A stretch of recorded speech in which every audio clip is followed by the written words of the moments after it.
क्या आपको पता है कि शिवलिंग पर कितनी जगह पर आप चंदन लगा सकते हैं और कौन सी जगह पर चंदन नहीं लगा सकते हैं? अगर आपको पता है तो कमेंट बॉक्स में इसका आंसर जरूर दीजिएगा। और जितने भी शिव भक्त हैं वो इस वाले उपाय से भली भांति परिचित होंगे जो कि आपको रविवार के दिन करना होता है। चंदन की ये 9 बिंदी शिवलिंग पर 9 विशेष स्थानों पर अपनी कामना कहकर जो व्यक्ति लगा देता है उसकी समस्त मनोकामनाएं आज के दिन पूरी जरूर होती है। पूज्य गुरुजी ने कहा कि जो भी व्यक्ति आज के दिन इस उपाय को करेगा, चाहे जिस कामना से करता हो, चाहे उसके हृदय की जो विनती हो, जो कामना हो, वो सीधे महादेव तक पहुंचती है। अपनी कामना की पूर्ति के लिए, अपनी इच्छा की पूर्ति के लिए रविवार का यह विशेष उपाय करना बिल्कुल भी मत भूलना। गुरुदेव ने कहा मात्र आपको लेना होगा चंदन। यहां पर जो आप चंदन काम में लोगे, चाहे आप पीला चंदन ले लो, चाहे लाल चंदन ले लो, कोई जरूरी नहीं है। सफेद चंदन है आपके घर में, वो भी आप ले सकते हैं, लेकिन ध्यान रखना ओरिजिनल चंदन हो तो बहुत अच्छी बात है। ठीक है, आपके पास में पीला चंदन नहीं है, अष्टगंध हो तो अष्टगंध ले लो, ये भी महादेव की शिवलिंग पर लगाया जाता है। और लाल चंदन के बारे में गुरुदेव ने कहा है कि इस तरीके से मुठिया रखा कीजिए, जो भी इसे घिस करके चाहे 2 बूंद चंदन निकले, उसी चंदन को भी अगर आप शिवलिंग पर लगाते हो, मेरा महादेव उसे स्वीकार करता है। ठीक है, तो आपको इस तरीके से चंदन लेना है, 1 लोटा शुद्ध जल अपने घर का लेना है तांबे के कलश में। ठीक है, केवल ये 2 चीजों को लेकर आपको आपके घर के आसपास जो भी भोलेनाथ का मंदिर हो वहां पर आपको पहुंच जाना है। यहां पहुंचकर हमेशा की तरह बताऊंगा, शिवलिंग के पीछे की तरफ आपको आसन लगा करके बैठना है, जिससे आपका मुख उत्तर दिशा की तरफ में हो जाएगा। सबसे पहले 1 लोटा शुद्ध जल जो आपने लिया है अपने दोनों हाथों में उसे रखना।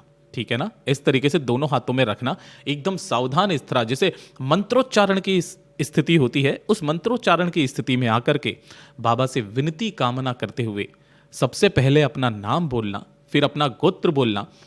जिस तिथि को भी कर रहे हो, जैसे आज की कर रहे हो तो आज की तिथि बोल करके इस समस्त जल को भोलेनाथ की शिवलिंग पर पहले जल के अभिषेक करवा दीजिएगा, यानी कि समर्पित कर दीजिएगा।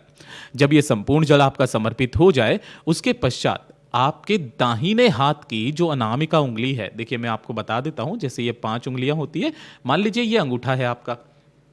ठीक है, तो अंगूठे से जो चौथे नंबर की ये वाली होती है छोटी उंगली के पास वाली, इस वाली उंगली पर आपको उस चंदन को लगाना है। ठीक है, चंदन को जब आप लगाएंगे तो यहां पर बिंदी लगाने का सबसे विशेष क्रम है, जो कि शिवलिंग पर 9 विशेष स्थानों पर लगानी है। पहली बिंदी जब आप लगाएंगे तो महादेव की शिवलिंग पर नहीं, पहले आपको गणेश जी के विशेष स्थान पर लगानी है, जो गणेश जी का चरणाबिंद है। दूसरे नंबर पर आपको कार्तिकेय जी के स्थान पर यहां पर लगा देनी है। तीसरे नंबर पर आपको लगानी है माता अशोक सुंदरी के स्थान पर, जो कि शिवलिंग पर ये जो मोटी सी लाइन होती है जलाधारी पर, यहां पर लगानी है। चौथी बिंदी आपको जो लगानी है वो शिवलिंग के पीछे की तरफ, ये वाला जो हिस्सा होता है, ध्यान से देखते चली जाइएगा, इस स्थान पर चौथी बिंदी। ठीक है, 5वीं बिंदी जो लगेगी वो जलाधारी, जहां से जल नीचे गिरता है, इस स्थान पर। अब है 6ठी बिंदी का प्रमाण, जो कि महादेव की शिवलिंग के ठीक ऊपर जो मटकी लगी हुई रहती है ना, जहां पर महादेव जी की 5 पुत्रियां जया, विषहरा, श्यामली बारी, देवतली और देव हैं, यहां पर लगानी है। फिर उसके बाद में जो 7वीं बिंदी है वो आपको माता रानी के हस्त कमल पर लगा देनी है, और 8वीं बिंदी अब महादेव की शिवलिंग पर आपको लगा देनी है। ये जो 8 बिंदी है, इसके अलावा जो 9 बिंदी बची है, वो 9वीं बिंदी जो सम्मुख में नंदी भगवान बैठे रहते हैं, नंदी भगवान के जो दोनों सींग होते हैं, उन दोनों सींगों पर, एक यहां पर और एक यहां पर, आपको अपनी कामना कहते हुए ये बिंदियां लगानी है। अब काफी सारे व्यक्ति बोलते हैं कि भैया ये तो 10 बिंदियां हो गई। नहीं, ये जो सींगों पर आप लगाते हो ना, इसे पूरे को एक माना जाता है, ये चीज ध्यान रखना। ठीक है ना, और अगर आप केवल एक सींग पर बिंदी लगा करके आते हो, या चंदन लगा करके आते हो, या कुछ भी उपाय करके आते हो ना, वो आपका अधूरा माना जाता है। तो सारी जानकारी को बहुत ध्यान से सुना कीजिएगा। बस ढोक देना, विनती करना, कामना करना, और कामना करने के पश्चात जब आप मंदिर से बाहर आए तो शिवालय की चौखट पर मात्र 1 घी का दीपक लगा करके जरूर आए। देखिए, आपको दीपक लगाना सबसे ज्यादा विशेष है, कि अगर आप दीपक ना लगा सको, या फिर इतने सारे दीपक आपके पास में नहीं है कि भैया खरीदने पड़ते हैं, लेकर के आने पड़ते हैं, कितने ही दीपक लगाओ, तो आप एक काम किया कीजिए, आप जो आटा होता है आपके घर के गेहूं का आटा, उसका ही एक छोटा सा दीपक बना लो, उसी का दीपक लगा दिया कीजिएगा। इससे आपके घर में हमेशा संपदा की वृद्धि होती है। पूज्य गुरु जी का बहुत अद्भुत और अचूक उपाय है, जरूर कीजिएगा। और एक दूसरी समस्या आती है, काफी सारे व्यक्ति परेशान हैं कि उनके शारीरिक कष्ट कभी भी खत्म नहीं होते हैं। देखिए, शारीरिक कष्टों का इससे सुंदर उपाय हो नहीं सकता।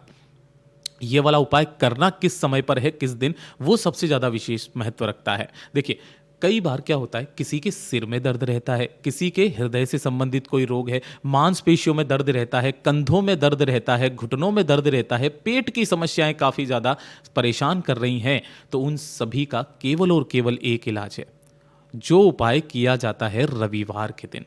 और जो भी व्यक्ति इस रविवार के दिन उपाय को कर लेता है ना, धीरे धीरे करके उसके शरीर में सुधार आना शुरू हो जाता है।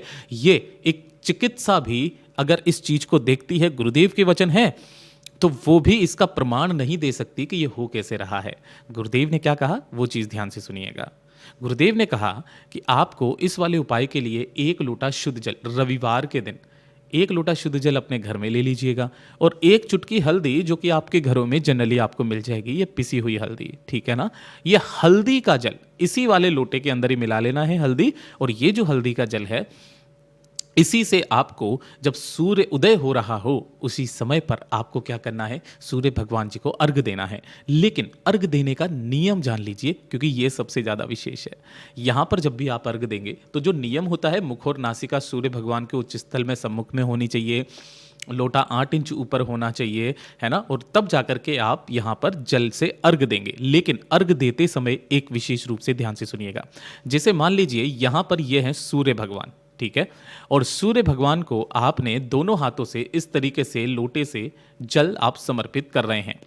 तो जब आप लोटे से जल समर्पित कर रहे हैं दोनों हाथों से, तो आपको इस तरीके से जल समर्पित करना है कि ये जो जल की धार है, इस जल की धार में से सूर्य की किरण निकल करके आपके उस स्थान पर गिरनी चाहिए जिस स्थान पर भी आपके समस्या है, मांसपेशियों का दर्द, कमर का दर्द, कंधों का दर्द, घुटनों का दर्द, जो भी समस्या चल रही है, इस तरीके से आपको वो जल समर्पित करना है कि सूर्य की किरण उस जल की धार में से होती हुई आपके शरीर के उस अंग पर गिरे। महाराज, आप 2 से 3 रविवार करके देख लीजिएगा, आपको खुद से चमत्कार नजर आएगा। पूज्य गुरु जी का बहुत अद्भुत और अचूक उपाय है, जरूर कीजिएगा। साथ ही साथ बहुत बार काफी सारे व्यक्ति परेशान रहते हैं, किस वजह से, कि घर में धन को लेकर के समस्याएं बनी हुई है, पैसा नहीं आ रहा हो, कर्ज बढ़ता चला जा रहा हो, किसी से मदद करते हो, सामने वाला मदद नहीं करता है, फोन नहीं उठाता है, आप अपने आप को एकदम अकेला फील करते हो। गुरुदेव ने कहा किसी के सामने आपको हाथ फैलाने की जरूरत नहीं है, मेरे देव आदिदेव महादेव पर भरोसा रखना, मेरा बाबा तुम्हें निश्चित ही पार लगाएगा। गुरुदेव ने इस वाले उपाय को भी रविवार के दिन करने के लिए कहा। क्या करने के लिए कहा? सबसे पहले आपको 1 लोटा शुद्ध जल लेना है अपने घर का तांबे के कलश में। किस दिन? रविवार के दिन सुबह के समय पर। इसी के साथ ये जो कलश लोगे आप, जिसके अंदर आप अपने घर का जल भरेंगे, इसी में 1 टुकड़ा गुड़ का आपको लेना है, छोटा सा। 1 लेना है लाल फूल, चाहे कोई सा भी हो, जरूरी नहीं है गुड़हल का ही फूल हो, कोई सा भी लाल फूल लेना। साथ ही साथ 1 चुटकी आपको लेने होंगे चावल। जो ये चावल लोगे ये अक्षत होने चाहिए, यानी कि खंडित टूटे हुए टुकड़ी वाले चावल नहीं लेने हैं, ये लेने हैं।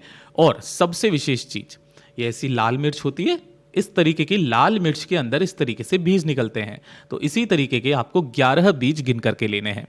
इन सभी को इसी वाले तांबे के कलश में ही आपको डाल देना है। डाल देने के पश्चात आपको सुबह के समय जो सूर्य उग रहा हो उस समय पर आपको सूर्य भगवान को इसी से अर्घ देना होता है। लेकिन अर्घ देने का एक विशेष नियम होता है, वो चीज का ध्यान रखिएगा, है ना। जैसा आपने पहले वाले उपाय में देखा था कि क्या करना होता है कि आपकी जो मुख और नासिका हो वो सूर्य भगवान के उच्च स्थल पर होनी चाहिए, लोटा आपके सिर से 8 इंच ऊपर होना चाहिए, कोई सा भी एक सफेद रंग का कपड़ा आपके शरीर पर या आपके सिर पर होना चाहिए, और 12 सूर्य नमस्कार मंत्रों में से जो नमस्कार मंत्र आपको आता है उसी वाले मंत्र का स्मरण करते हुए या फिर ओम घृणी सूर्याय नमः मंत्र का स्मरण करते हुए समस्त लोटे से जल देना शुरू कर दीजिए, यानी कि जल का अर्घ देना शुरू कर दीजिए। काफी सारे व्यक्ति सोचते हैं भैया जो जल के छींटे हमारे पैरों पर पड़ते हैं इसका दोष लगता है, इस वजह से हम जल समर्पित नहीं करते हैं। तो गुरुदेव ने इस चीज को साफ नकार दिया है, इस चीज का आपके जीवन पर या आपको किसी भी तरीके का कोई दोष नहीं लगता है। 1 रविवार करके देख लीजिएगा, अगले रविवार से आपके घर में धन की आवक होना स्टार्ट हो जाएगी। महाराज, पूज्य गुरु जी के ये सभी उपाय बहुत ही ज्यादा खास और अद्भुत है, जरूर कीजिएगा। वीडियो पसंद आए तो लाइक करना, चैनल को सब्सक्राइब ज़रूर कीजिएगा।